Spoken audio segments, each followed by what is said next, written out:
the way we relate to children is very much how we relate to our own emotions. And we don't tell our emotions what to feel or what to do. We try to be curious. Okay, why am I feeling this right now? And you try to get at what's going on here, and in a way to connect, so that you do that through a bond of attention. Well, with children, you do that very directly, and you have this permanent bond with them. So I think you have to think of first bonding and then teaching. And teaching is once you have put your finger on what's really going on here and you kind of understand it, then you can start to think about what is the lesson that you want to teach. Before we get started, if you enjoy these episodes, you might want to check out more at OptimalWork.com. Our website offers unique content, tools, and exercises to help you thrive at work and beyond. We have an in-depth masterclass covering our entire theory of growth, daily recommendations for personalized advice, and a platform to help groups and organizations learn and practice optimal work together. You can get a free trial at OptimalWork.com. Now let's start the episode.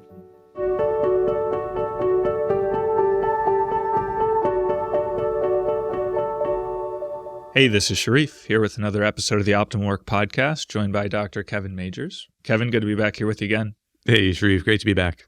Hey, Kevin. Well, I know you're interested in discussing a book called No Drama Discipline about parenting, and I think it would be great for us to have a conversation about that. Also, the Optimal Work team, we've been going through the coaching class together, so I think it'll be nice to kind of be able to compare and contrast those. The coaching class on OptimalWork.com, which goes through how to coach others, how to mentor others, how to have transformative conversations with others, and also some insights that, as you say, apply to parenting. So I think it would be great for us to take a deeper look at No Drama Discipline. Yeah, that's great. It is probably the book I recommend most when people have questions about raising children. And I'd recommended it some time ago to a friend, and he had just recently gotten back to me and said how helpful it was, and he loved the examples and how true to life it was. So I thought, we've never done a podcast on this, so I thought this would be a great one to talk about. Yeah. So would you say it's kind of CBT applied to parenting? I mean, it takes kind of full advantage of the insights that have been developed over the last decades of the approach of CBT? Yeah, and in many ways, I think it's just a more human approach to parenting. And it's not heavy on developmental theories, which who knows, like with how true so many of these different theories are. And do parents need to become experts in, Piaget or these other theorists?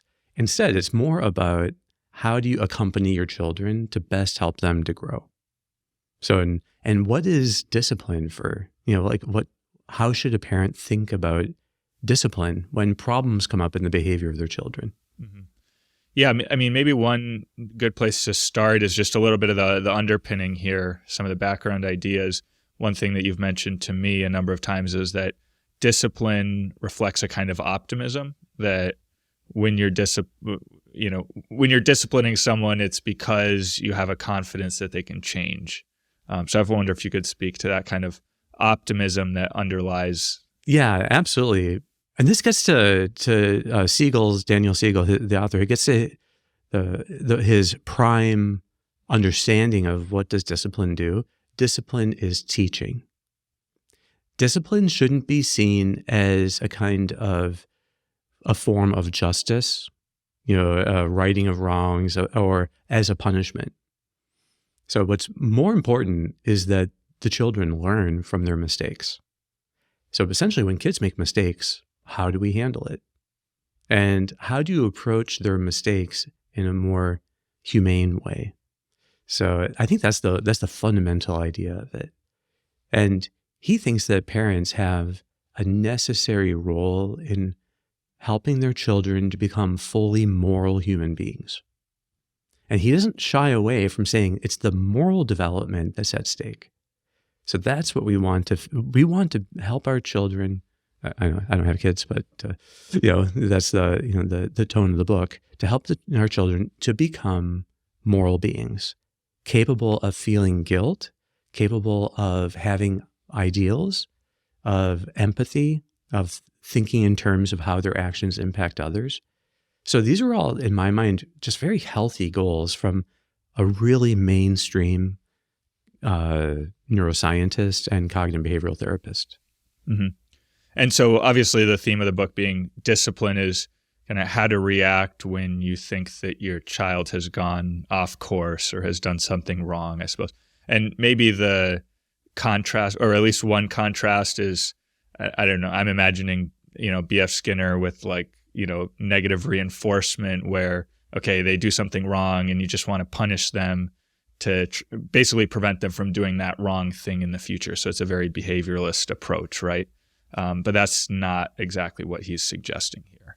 Yeah, what he suggests is actually going to be more like positive reinforcement. So because the central piece of all discipline is the bond with the child.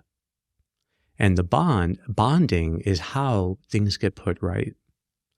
And it's very important that kids see that bonds make up for mistakes. That, in fact, whatever the kid is frustrated about, there is a greater good right now available to him or her, and that's the bond with the parent.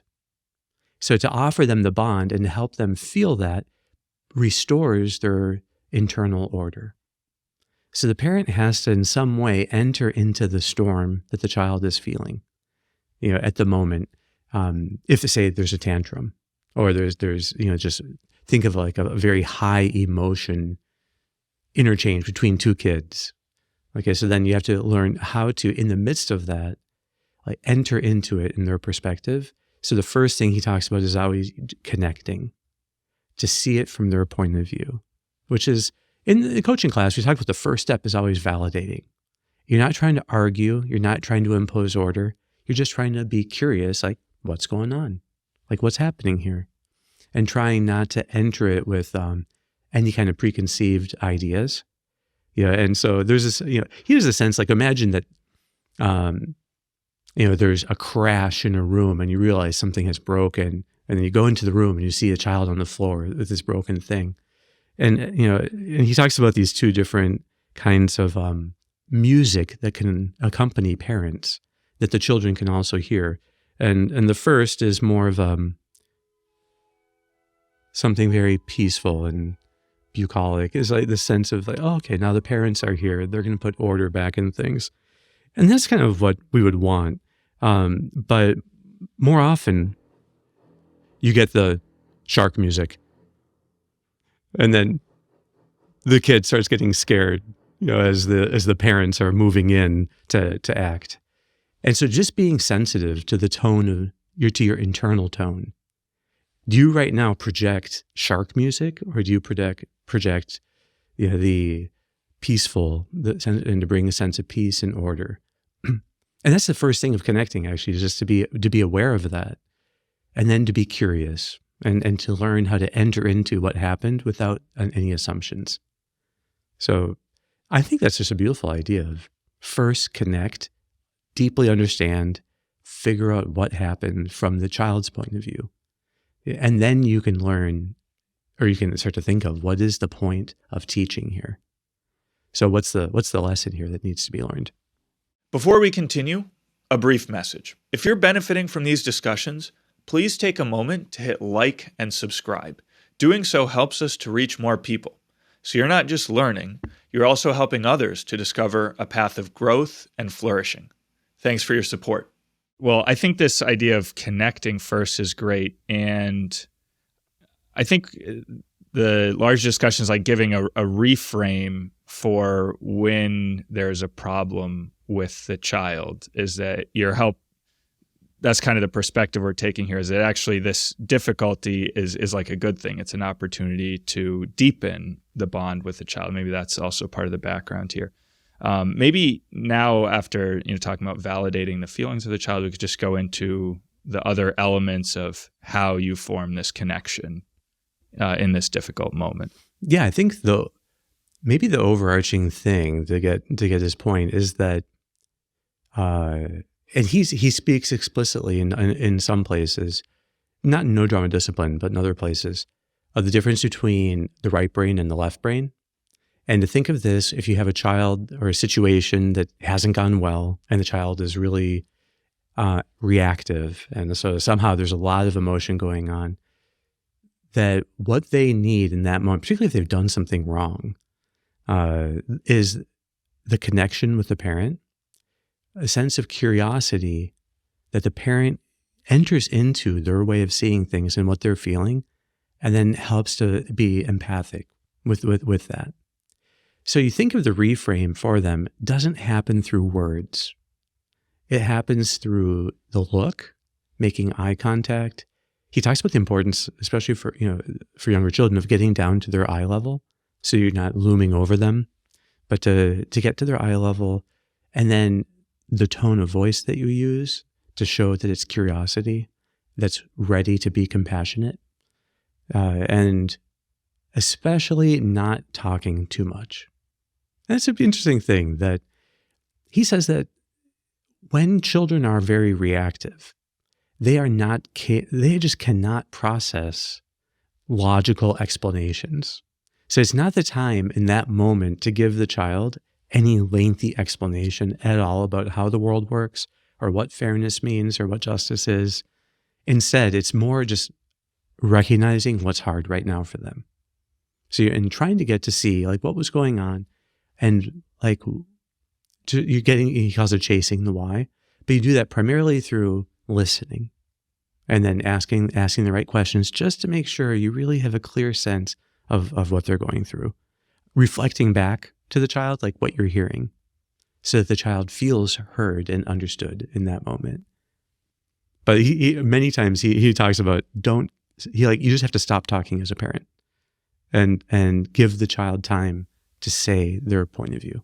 Mm-hmm. How does that relate to the idea that discipline is about teaching? I think when I think, okay, it's about teaching, I'm thinking, okay, I need to say the right thing. I need to give the right lesson. I need to kind of lecture about do this and not that. And here's the impacts of this action. So he's talking about teaching through a different method, kind of. Yeah. Well, even just at a fundamental level, anger rarely is capable of working justice. Anger, which is the urge to teach a lesson, so is not actually a good teacher. While the parent is angry, they're in a reactive state themselves, which means that it's not possible that right now they're actually connected and bonded with the child. So the attempt to connect with the child, to get down to their level, to comfort them, in fact gives the parent the time they need to gather themselves, to get themselves into a more receptive frame of mind. If the parent can be receptive and they bond with the child can go from reactive to receptive. And I think that's a really important sense of, we have to help children. Now, in fact, we do this with our own emotions. The way we relate to children is very much how we relate to our own emotions. And we don't tell our emotions what to feel or what to do. We try to be curious. Okay, why am I feeling this right now? And you try to get at what's going on here, and in a way to connect, so that you do that through a bond of attention. Well, with children, you do that very directly, and you have this permanent bond with them. So I think you have to think of first bonding and then teaching. And teaching is once you have put your finger on what's really going on here and you kind of understand it, then you can start to think about what is the lesson that you want to teach. But that's why the parent needs to give themselves time to come up with that lesson. Mm-hmm. But the more connected they are, the better the lesson will come out. Yeah. One thing we talk about in the coaching class is kind of that you're helping them come up with things. So whether it's helping them identify the challenge that they're facing, or helping them to reframe the challenge, or helping them come up with a practical strategy for engaging it. So I think one of the thoughts with dealing with children might be, well, they can't really do that on their own. So I really have to guide that process and basically just tell them what to do. So I wonder if you could just speak to that a little bit, like how much, given where they're at developmentally, you want to, be instructing them or guiding them or letting them just figure it out all on their own. Well, it depends on how old the child is. But if you think about how do you help a 6-month-old baby reframe difficulties? So For babies, the content of the reframe, if we could speak like this, is simply the bond. And that they feel the closeness when they're crying, they feel the closeness of the mother particularly. So I think there's a sense that they're able to experience moments of intense frustration or emotional activation as opportunities for seeking out the bond and feeling the bond. And that creates a habit then of secure attachment so that they can feel more and more willing then actually to face up to frustration because they know that it won't last forever. So they don't blow frustration out of proportion, and instead they know that, okay, I can feel frustrated, but I can always go back to the bond. That the content of a reframe for a child is the bond. And the bond with the parent is a greater good than whenever they're disappointed about not getting. So no matter how disappointed they are, what's more important for the child is they feel the bond. The other thing is that when children are very emotionally activated, they're learning in a deeper way. Those intense emotions lead to more intense imprinting. So whatever is done in those moments is really important. That's why you want to think about yourself. What is the lesson you want the child to have? And ideally, is that they have a parent that is there for them when they make mistakes, that they can always go back to. And they feel the security of the bond. And then in that security, they can admit what they did wrong. And Siegal is really clear that you have to help children you have to create space for them to be sincere, to learn how to put into words what they did. And so if parents use fear and terror and shame and pain to teach lessons, then what happens is the children don't develop so easily this capacity to reflect on their own actions and really achieve insight. Like, oh, why did I do that? And as a result, the parent isn't there to direct them to think about things from others' point of view. Oh, like, how did Susie feel when you broke her toy? What do you think? How do you think that? And so the parents need to ask these kinds of questions that help them. He says one outcome is the child has insight into why they did things and what emotions they were feeling. But another is that they can be empathic. They can start talking with the parent about how their actions impact others. So I think that's a really beautiful model. And that's great, because I think one response that maybe a critique would have been, oh, well, you're kind of letting the kid off the hook here, or you're coddling them or something. But it sounds like this type of conversation probably is not extremely easy for the kid to have after they just did something wrong, to explore all of the implications of that and be sincere about how they're feeling and why they did what they did. That is not easy, but it teaches them a deep lesson. Yes. And it's quicker sometimes to just shout no and to use, terror to teach. And so parents ordinarily, it's not uncommon that parents resort to that, and to some.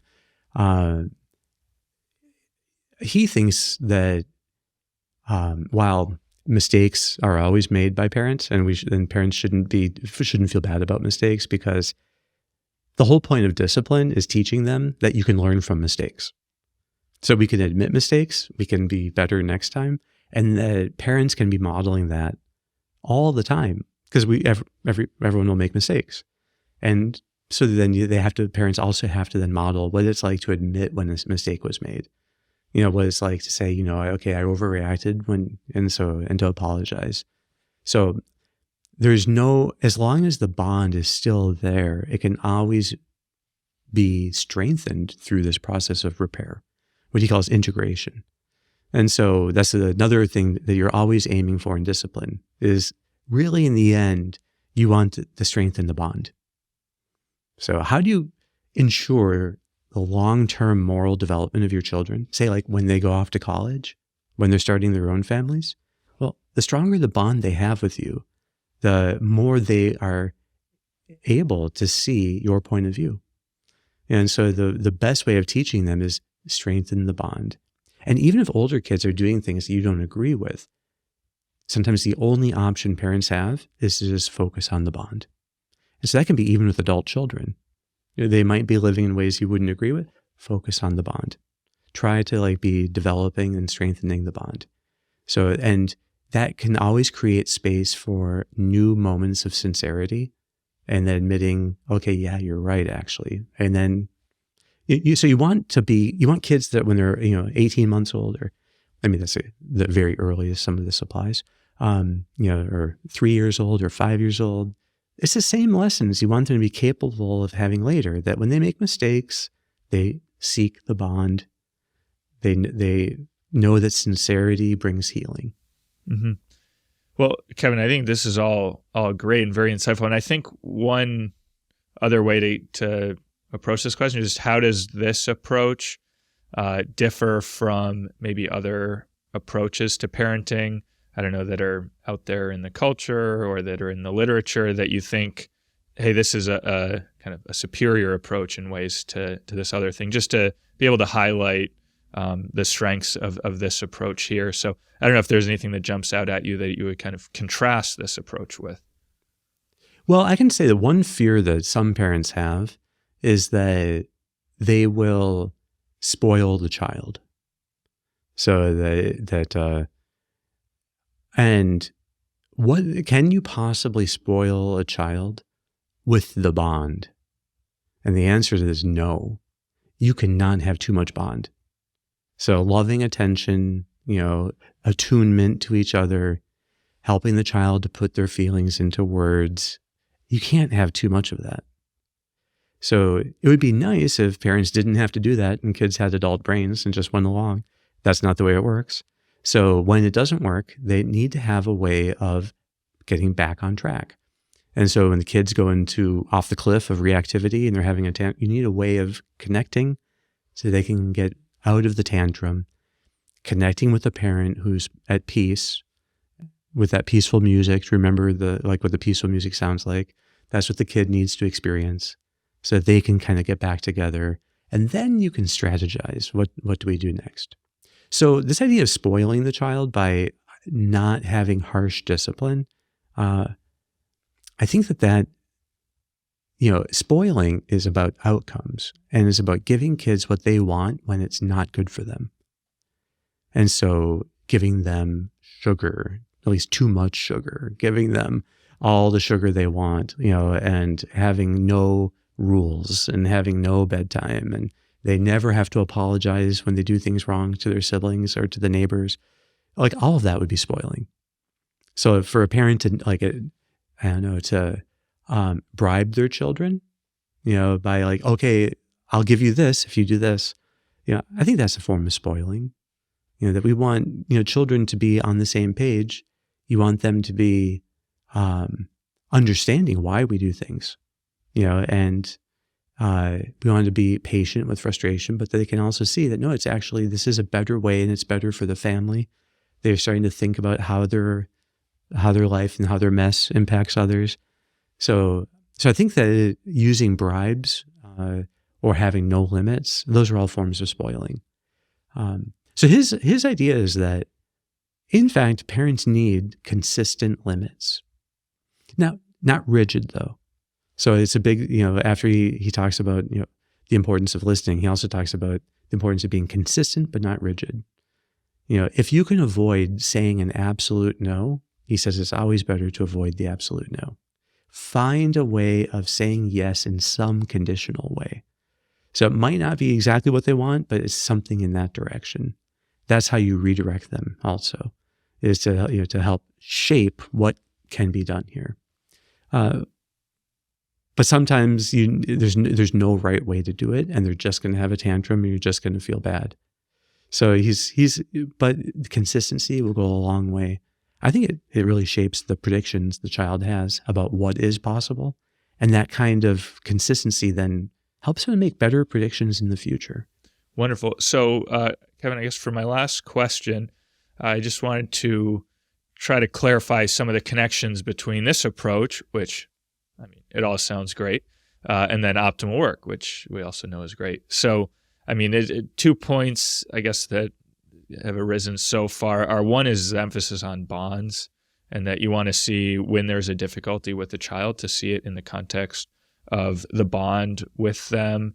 and that's the most important thing. And so that's kind of the highest ideal that we present at OptimalWork, is working for bonds, doing things for the sake of the bonds with those closest to us.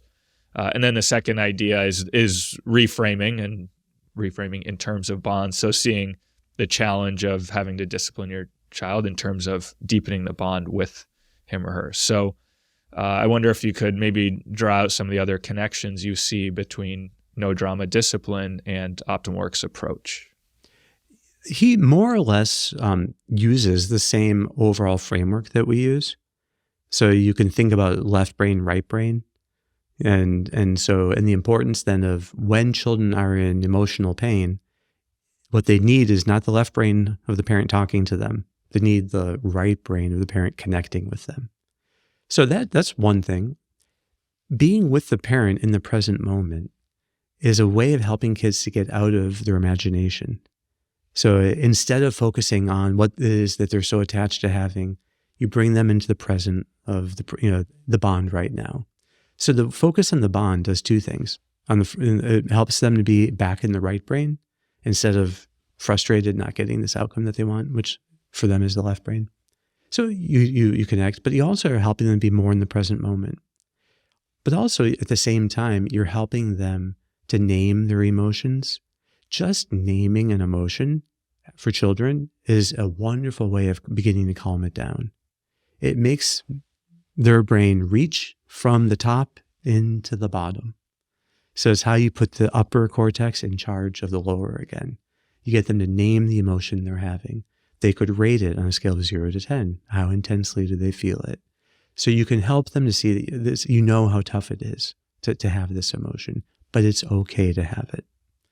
So that allows you to not be afraid of their emotions, but to see that no, their emotions need to be engaged and guided. So if the child were really afraid of approaching something, well, you wouldn't just avoid it with them, but you'd help them to feel totally connected to you while together you find a way of gradually approaching this so they can learn that this is safe. And so much of learning is like that. It's like finding what's the challenge here and let the bond strengthen them enough to engage it. So it's actually a top-down, front-back, left-right neuroscience that undergirds everything.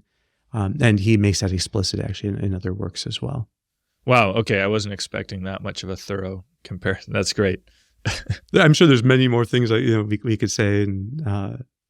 But Daniel Siegal is an author that's worth reading. His book Mindsight I also highly recommend. But all of his works I've enjoyed. I've enjoyed everything I've read. Great. So, all right. Well, Kevin, that's all I got for this week. All right. Thank you for the questions. I'll have some more questions next week. Don't worry. Yeah. All right. See you then. Thanks for tuning in to today's episode. If you enjoyed our conversation and you're looking for more in-depth guidance, check out OptimalWork.com, our unique platform that delivers content, tools, and exercises to help you thrive at work and beyond.